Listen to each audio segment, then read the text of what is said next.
Today we will start Chapter 2 Constitutional Design. As the supreme law of the country, the Constitution determines the right of citizens, the power of the government, and how the government should function. One recent instance of designing constitution for a democratic state is that of South Africa. 2.1 Democratic Constitution in South Africa. This was Nelson Mandela being tried for treason by the white South African government. He and seven other leaders were sentenced to life imprisonment in 1964 for daring to oppose the apartheid regime in the country. He spent the next 28 years in South Africa's most dreaded prison, Robben Island. Struggle against apartheid. Apartheid was the name of the system of racial discrimination unique to South Africa. The white Europeans imposed this system on South Africa during the 17th and 18th centuries. The trading companies from Europe occupied the state with arms and force, in the way they occupied India. But unlike India, a large number of whites had settled in South Africa and became the local rulers. The system of apartheid divided the people into level them on basis of their skin color. The native people of South Africa are black in color. They made up about the three-fourths of the population and called blacks. Beside these two groups, there were people of mixed races who were called colored, and people who migrated from India. The white rulers treated all non-whites as inferiors. The non-whites did not have voting rights. The apartheid system was particularly oppressive for the blacks. They were forbidden from living in white areas. They could work in white areas only if they had a permit. Trains, buses, taxis, hotels, hospitals, schools and colleges, libraries, cinema halls, theaters, beaches, swimming pools, public toilets were all separate for the whites and blacks. This was called segregation. The African National Congress was the umbrella organization that led the struggle against the policies of segregation. This included many workers' union and Communist Party. Several countries denounced apartheid as unjust and racist. But the white racist government continued to rule by detaining, torturing, and killing thousands of black and colored people. As protests and struggles against apartheid had increased, the government realized that they could no longer keep the blacks under the rule through repression. The white regime changed its policies, discriminatory laws were repealed, ban on political parties and restriction on the media were lifted. After 28 years of imprisonment, Nelson Mandela walked out of the jail as a free man.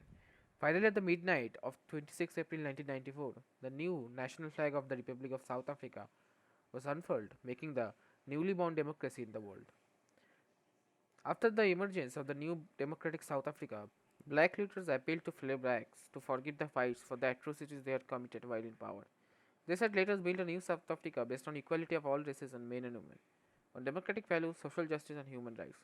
The party that ruled through oppression and brutal killings and the party that led the freedom struggle sat together to draw up a common constitution.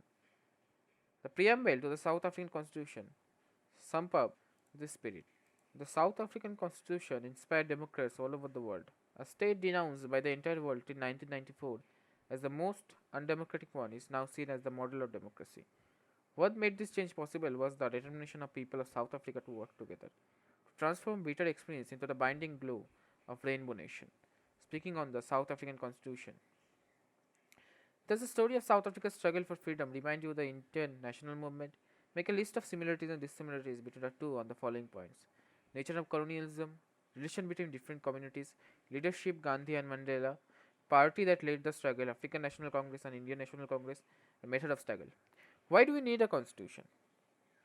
The South African example is a good way to understand why you need a constitution and what the constitution do. The oppressor and oppressed in the new democracy were planning to live together as equals. It was not going to be easy for them to trust each other. They had their fears. They wanted to safeguard their interests. The black majority was keen to ensure that the democratic principle of majority rule was not compromised. They wanted substantial social and economic rights. The white minority was keen to protect the privilege and property, and long negotiation both parties agreed to the compromise.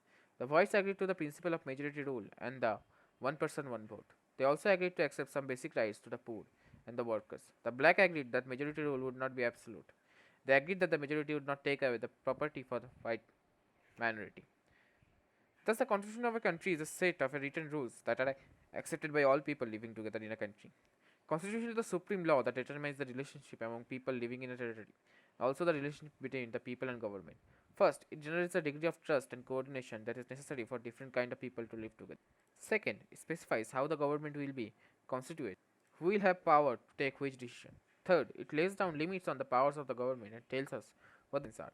Fourth, it expresses the expression of the people about creating a good society. Our national movement was not merely a struggle against a foreign rule, it was also a struggle to regenerate our country and to transform our society and politics. As far back as in 1928, Motilal Nehru and 8 other Congress leaders drafted a constitution for India. In 1931, the resolution at the Karachi session of the Indian National Congress dwelt on how independent India's constitution should look like. Inclusion of universal adult franchise, right to freedom and equality, and protecting the rights of minorities in the Constitution of Independent India. The Constitutional Assembly met to deliberate on the Constitution.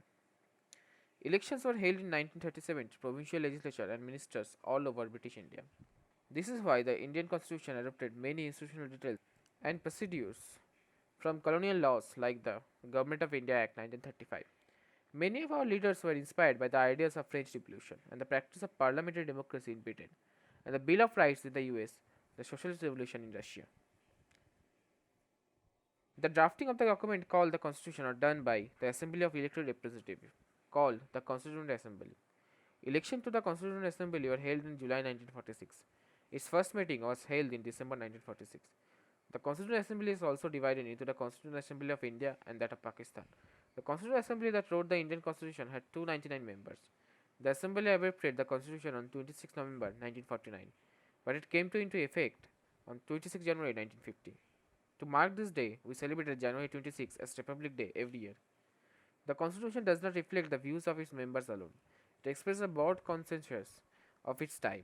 Many countries of the world have had to rewrite their constitution afresh because the basic rules were not acceptable to all major social groups or political parties. The legitimacy of the constitution itself. This is an unusual achievement for any constitution. The second reason for accepting the constitution is that the Constitutional Assembly represents the people of India. There were no universal adult franchise at the time, so the Constitutional Assembly could not have been chosen directly by all the people of India. It was elected mainly by the members of the existing provincial legislature that we mentioned above. This ensured a fair geographical share of members from all regions of the country. The assembly was dominated by the Indian National Congress, the party that led India's freedom struggle, but the Congress itself included a variety of political groups and opinions. Assembly represented members from different language groups, castes, classes, regions, and occupations. In this book, we shall study the exact provision of the Constitution on different subjects. At this stage, let us begin by understanding the overall philosophy of what our Constitution is all about. The Dream and the Promise. Mahatma Gandhi, he was not a member of the Constitutional Assembly, yet there were many members who followed his vision. Writing in his magazine Young India in 1931, he has spelled out what he wanted to do the Constitution. The dream of an India that has eliminated inequality was shared by Dr. Ambedkar, who played a key role in the making of the Constitution. But he had a different understanding of how inequalities could be removed. He often bitterly criticized Mahatma Gandhi and his vision. In his concluding speech to the Constitutional Assembly, he stated his anxieties very clearly. Philosophy of the Constitution. Values that inspired and guided the freedom struggle and were in turn nurtured by it form the foundation for Indian democracy. These values are embedded in the preamble of the Indian Constitution. They guide all the articles of the Indian Constitution. The Constitution begins with a short statement of its basic values. This is called the preamble of the Constitution. Making inspiration from American model, most countries in the contemporary world have chosen to begin their constitution with a preamble. Let us read the preamble of our constitution very carefully and understanding the meaning of each word.